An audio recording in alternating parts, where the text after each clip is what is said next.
Mengapa dosa mendatangkan maut? Adalah sebuah fakta yang tidak bisa ditawar bahwa tidak seorang pun yang tidak pernah melakukan dosa. Semua manusia adalah orang berdosa. Roma 3 ayat 10-12. Karena fakta inilah, maka kita sering mengecilkan arti dosa. Bahkan tidak jarang kita merasa nyaman, bahkan bangga pada dosa-dosa kecil kita, dan merasa lebih baik daripada dosa-dosa besar yang dilakukan oleh orang lain. Seolah kita juga mengentengkan bahwa Adam hanya mengambil 1 atau 2 buah kecil dari pohon pengetahuan tentang yang baik dan yang jahat. Padahal kata Alkitab, upah dosa adalah maut. Roma 6 ayat 23. Lalu muncul pertanyaan, mengapa dosa mendatangkan maut? Atau dengan kata lain, mengapa dosa mendatangkan penghakiman Tuhan berupa kematian? Untuk menjawab pertanyaan di atas, kita perlu memahami apa itu natur dosa.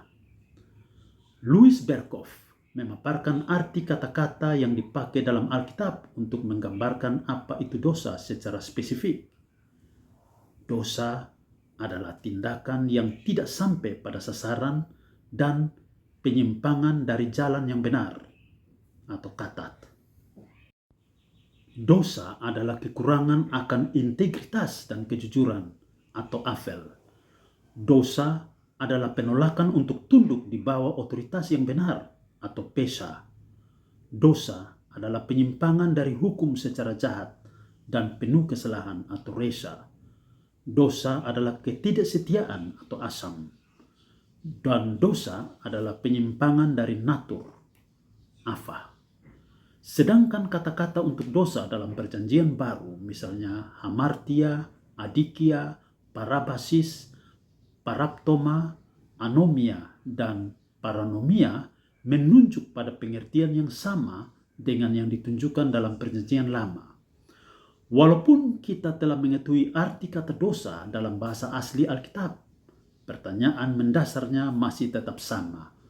Apa itu natur dosa sehingga ia mendatangkan maut? Mari kita telusuri pandangan Bapa Gereja, filsuf dan teolog terkemuka yang berbicara tentang natur dosa berdasarkan Alkitab. Pertama, Bapa Gereja Agustinus berkata tentang hakikat dosa. Dosa adalah actuosa privatio bonim. Dosa berarti bahwa yang baik atau bonum telah diambil, privatio. Dan menyangkut actuosa, dosa adalah kekuatan yang aktif bekerja justru karena yang baik telah hilang. Agustinus berkata demikian karena manusia yang berdosa itu berdiri di hadapan Allah yang Maha Kudus. Sebagai gambar dan rupa Allah, ia diciptakan baik, benar dan kudus. Tetapi oleh karena dosa yang dilakukannya, maka yang baik, benar dan kudus atau bonum itu hilang diambil, privatio.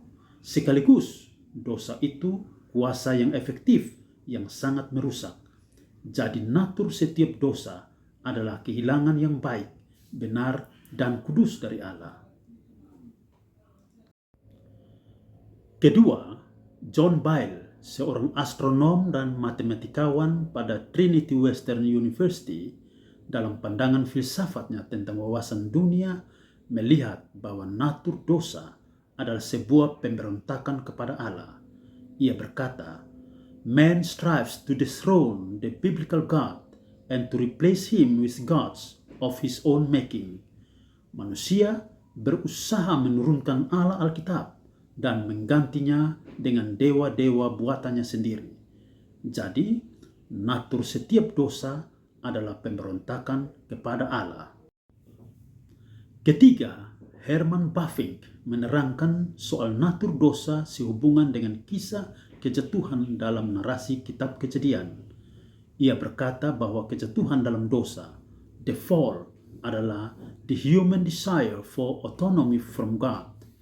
Jadi natur dosa adalah hasrat manusia yang ingin mandiri dan bebas dari Allah.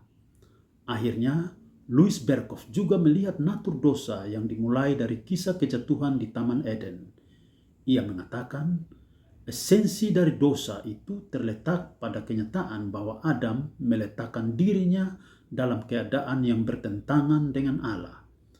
Dan ia menolak untuk meletakkan kehendaknya di bawah kehendak Allah. Dan menolak membiarkan Allah menentukan seluruh jalan hidupnya. Ia secara aktif berusaha mengambilnya dari tangan Allah dan menentukan masa depan sendiri.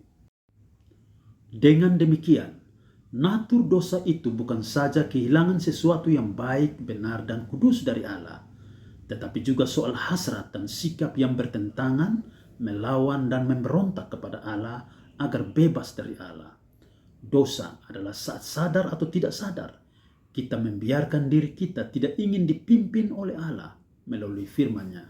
Atau dengan kata lain, dosa adalah pelanggaran terhadap hukum-hukum Allah. Hasrat dan sikap yang bertentangan melawan dan memberontak kepada Allah dalam hukum-hukumnya, itulah yang mendatangkan maut. Melihat kenyataan dari natur dosa yang demikian, tidak seorang pun bisa melepaskan diri dari akibat dosa yang kita lakukan. Satu-satunya jalan kelepasan dari hukuman maut adalah percaya dan bertaut pada Yesus Kristus, satu-satunya juru selamat dunia. Barang siapa yang percaya kepadanya tidak akan dipermalukan. Roma 10 ayat 11. Sekian.